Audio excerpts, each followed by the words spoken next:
धुळ्यामध्ये पुराचं पाणी घरात शिरल्याने नुकसान झालंय। आम्हाला पाकिस्तानातच पाठवा। चितोडचे नागरिक आता संतापले आहेत। लाखो रुपयांचा कर भरला, मात्र समस्यांचा महापूर या ठिकाणी आलेला पाहायला मिळतोय। शौचालय, रस्ते नसल्याने नागरिक आता त्रस्त झाले आहेत।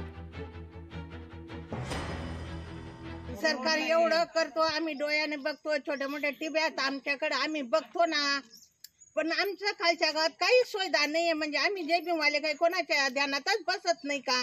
जेव्हा जय भीमवाले आम्ही रस्त्यावर उतरू, जय भीम जय महाराष्ट्र आम्ही दाखवून देऊ, जे आम्हाला दाखवायचं। आम्हाला 5 वर्षापासून काहीच नाही, तसं तर आम्हाला कधीच नाही। गरम पंचायत होती तसं, आता समाज कल्याण झालं तसं, आम्हाला सुविधा कोणतीच नाहीये।